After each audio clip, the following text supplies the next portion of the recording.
كوكو حبيباتي، جيتكم اليوم وجبت لكم لا روسيت تاع الخبز السوري اللي ديرها ماما. شفت بزاف منكم طلبوها مني، قالت لي علاش لا ما نديرها لهم، وهذه المره هي اللي رايحه تشارك معكم وصفتنا تاع اليوم. اول حاجه عندنا كيلو تاع فارينه نحات منه ماما زوج مغارف كبار، رايحين نحتاجوهم من بعد يعني لازم تنحوهم، ونحطوا لا فارين تاعنا في ريسيبيو كبيره، نزيدو معاها زوج مغارف كبار تاع خميره الخبز، وعندنا زوج مغارف كبار تاع السكر، نخلطوا هذو النواشف مع بعضهم، وعندنا نص مغرفة كبيرة تاع الملح و5 مغارف كبار تاع زيت الزيتون.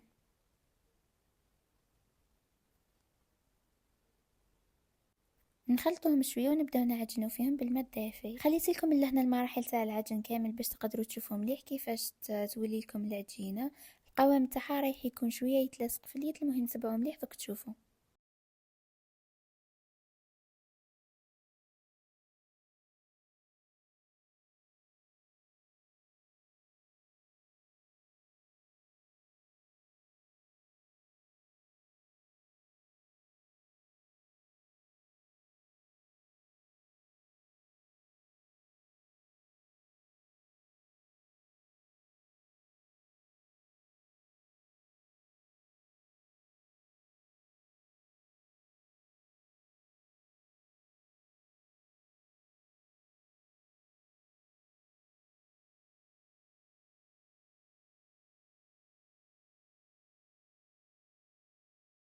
بعدها كتولي لكم هكذا العجينه كما راكم تشوفوا فيها جايه تلصق في اليد، نخلوها كما راهي ونغطوها ونخلوها تخمر.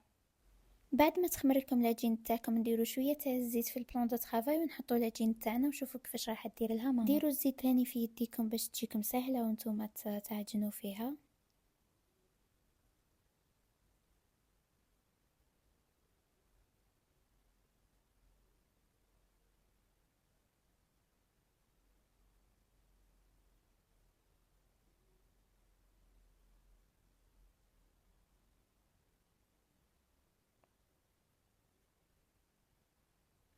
نديروا شويه تاع الفارينه وين رايحين نحطوهم ونقسموا العجين تاعنا. نتوما تقدروا تقسموهم شويه صغار، ماما راهي قسمتهم كبار جاوها 7، تقدروا تقسموهم على 10 باش يجوكم ساهلين ثاني وانتم تخدموا فيهم.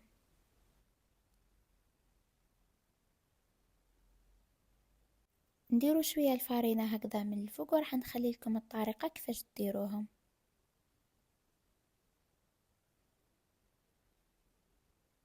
هذه هي الطريقه كيفاش يجوكم مدورين. زدت خليت لكم مقطع واحد اخر باه تشوفوا مليح كيفاش يجوكم.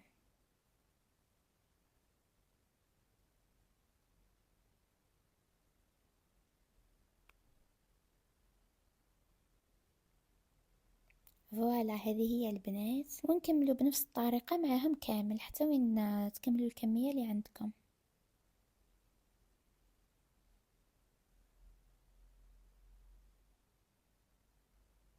هنا بعد ما كملتهم غطيتهم وخليتهم يرتاحوا حتى يتضاعف الحجم تاعهم شويه، وهذه هي كيفاش ولاو. هنا كيفاش رايحه تبدا تقرصهم راني خليت لكم اللقطات كامل باش تشوفوا مليح كيما هكذا، ولازم تحلوهم رقاق، يعني ما تخلوش القرصه تاعكم خشينه، لازم تحلوها رقيقه بزاف. راح نخليكم مع الطريقه باه تشوفوا مليح وتفهموا اكثر.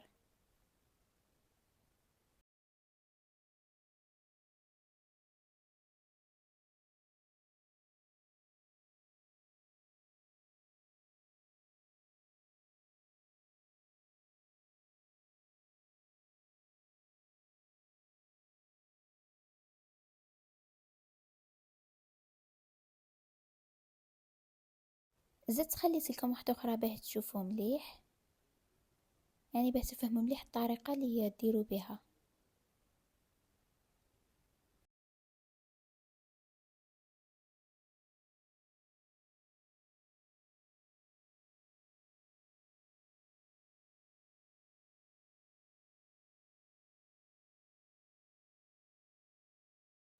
وهنا بين كل قرصة وقرصة كما راكم تشوفوا راني مغطيتهم، لازم كامل ديروهم كيما يعني هكذا وحده فوق وحده. ملي تبداو تقرصوا فيهم وانتم تحطوا فيهم كيما هكا حتى تكملوا الكميه تاعكم. قبل ما تبداو تطيبوا نقلبوهم باش نبداو بالاولى، وهذه اول وحده اللي درناها رايحين نبداو بها. دوك نوريكم كيفاش يطيبوا على الطاجين. هنا في المرحله هذه كاين بزاف اللي ما يصلح لهمش لخاطر يتثقبلهم ولا ما يعرفوش يقلبوا. ماشي المشكل في العجين تاعو، هو العجين تاعو بزاف سهله، بصح المشكل تاعو كي تكونوا طيبوا فيه. اذا تثقب ماهوش رايح يطلع كما وريتلكم في بدايه الفيديو. عند الطياب نقلبوه بعد ما يبانوا هذو شغل هكذا فقاعات فيه من الفوق، مع يبانوا كيما هكذا نقلبوه بالطريقه هذه. بعد ما تقلبوه رايح وحده وحده يبدا يطلع كيما هكذا.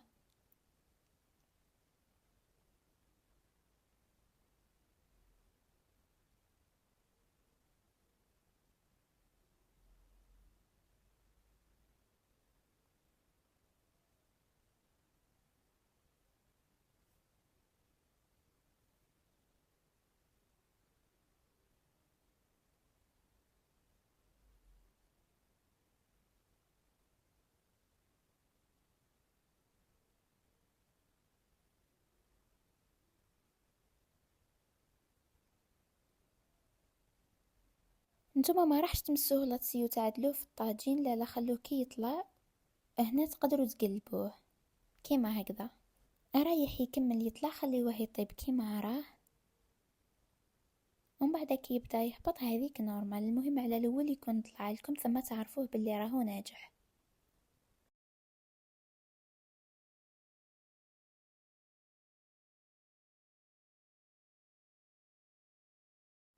وتبقاو تقلبوا فيه حتى نطيبوه مليح من الجوايه كامل.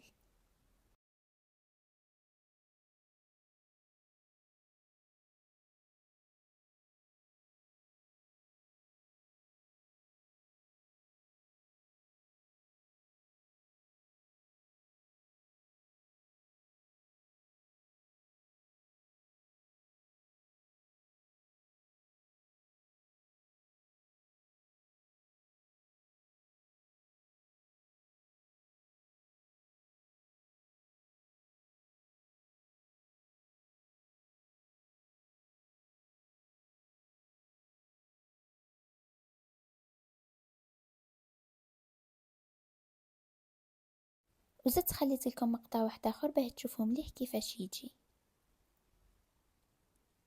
كما قلت لكم بعد ما يبانوا فيه هذو الفقاعات هنا رايحين نقلبوه، وتقلبوه بالطريقه هذه كما يتقلب كما تخليه، يعني نتوما ما تسيوش تعدلوه لخاطر ما راحش يصلح.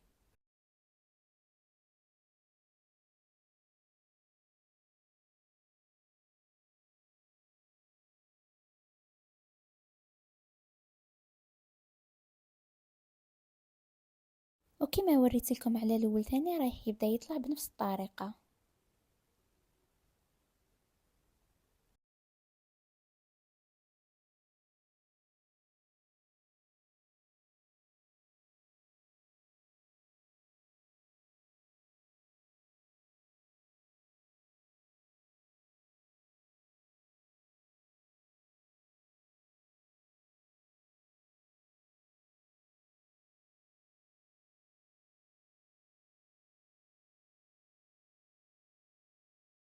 وهذه هي كيفاش يجي البنات. هنا ماما وريت لكم كيفاش يجي الداخل فارغ وبزاف خفيف. ان شاء الله تكون عجبتكم وصفتنا لنهار اليوم وتجربوها. ما تنساوش تخلوا لي رايكم. باي باي.